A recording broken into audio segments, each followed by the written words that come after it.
Mill जाता है दुआ से, अब तुम ही बताओ मिलोगी या मांग लो खुदा से. नादान मी प्रवासी होतो वाट चुकलेला आणि तिच्या गालात लखडीत जीव माझा गुंतलेला. आईचं आणि मुलीचं प्रेम हे पहिल्या ओळीत आपण सांगितलं. जिव्हाळा हा पावसाळ्यात सुद्धा सादर करता येतो. आपण महमूदा ताईंच्या गझलीमधलं बघितलं. धन्यवाद.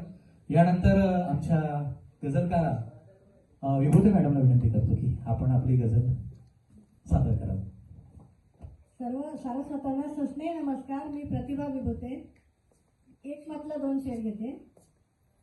बाप जाता आसवांना गाळताना पाहिले, बाप जाता आसवांना गाळताना पाहिले, वाटणीसाठी मुलांना भांडताना पाहिले, वाटणीसाठी मुलांना भांडताना पाहिले. एकटीने दुःख सारे का उराशी ठेवले, एकटीने दुःख सारे का उराशी ठेवले, जन्म होता जीवतानी मारताना पाहिले, जन्म होता जीवतानी मारताना पाहिले, वाटणीसाठी मुलांना भांडताना पाहिले. देह माती मोल होता, देह माती मोल होता, काय उरते शेवटी, देह माती मोल होता, काय उरते शेवटी, बालपण संपूर्ण ईश्वराचे नाम ओठी तारताना पाहिले, ईश्वराचे नाम ओठी तारताना पाहिले, आणि वाटणीसाठी मुलांना भांडताना पाहिले, बाप जाता आसवांना गाळताना पाहिले. धन्यवाद. गझल घेते.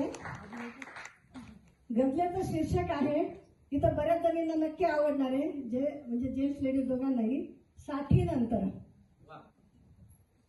बाकी सारे स्वप्ने पूर्णच, बाकी सारे स्वप्न पूर्णच, करेन म्हणते 60 नंतर, बाकी सारे स्वप्ने पूर्णच, करेन म्हणते 60 नंतर, सरसर डोंगर धापा टाकत, चढेन म्हणते 60 नंतर. धन्यवाद. धन्यवाद.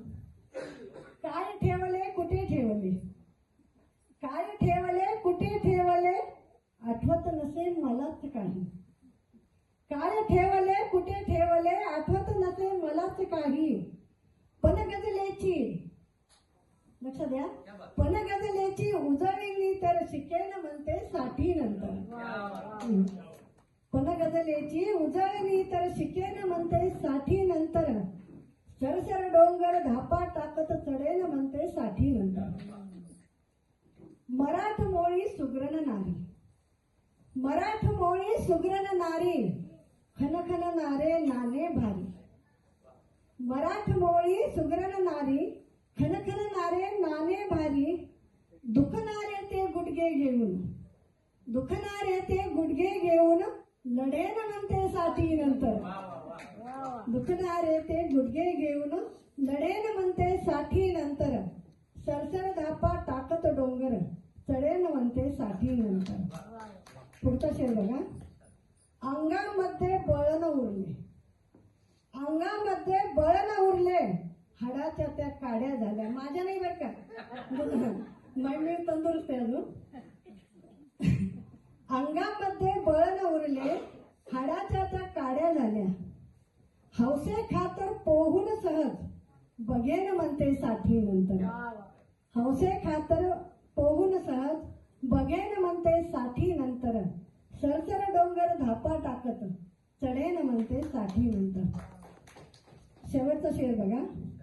बालपणीचा काळ सुखाचा, बालपणीचा काळ सुखाचा, पुन्हा नव्याने अनुभव घेते, बालपणीचा काळ सुखाचा, पुन्हा नव्याने अनुभव घेते, हट्ट धरावा बालक होऊन, हट्ट धरावा बालक होऊन, रडेन म्हणते 60 नंतर, हट्ट धरावा बालक होऊन, रडेन म्हणते 60 नंतर, सरसर डोंगर धापा टाकत, चढेन म्हणते 60 नंतर, बाकी सारी स्वप्ने पूर्णच, करेत म्हणते 60 नंतर. जेवढं इथं 60 नंतरच्या येतील ना, त्यांनी हे सगळं करायचंय बरं का, त्यांच्यासाठी ही गझल आहे खास. मॅडमला विनंती करतो शेवटचा शेअर घ्यायचा परत उत्स्फूर्त करणारा होता शेवटचा शेअर. ओके धन्यवाद. बालपणीचा काळ सुखाचा, बालपणीचा काळ सुखाचा पुन्हा नव्याने अनुभव घेते. बालपणीचा काळ सुखाचा पुन्हा नव्याने अनुभव घेते. हट्ट धरावा बालक होऊन, हट्ट धरावा बालक होऊन रडेन म्हणते साठी नंतर. हट्ट धरावा बालक होऊन रडेन म्हणते साठी नंतर. धन्यवाद. खूप सुंदर गझल, एकदा मॅडम साठी जोरदार टाळ्या झाल्या पाहिजे. इथे असलेल्या साठी नंतरच परत बाळपणीचा काळ सुखाचा या त्यांना आठवत असेल अजून ते यंग मॅनच दिसत आहेत मला. तर मॅडमच्या या गझलेसाठी ओळ अशी आहे की दारिद्र्याची लेऊन वसने कशी पहावी सुंदर सपने. दारिद्र्याची लेऊन वसने कशी पहावी सुंदर सपने. बेकारीचा राक्षस करतो आयुष्याची उजाडवाणी.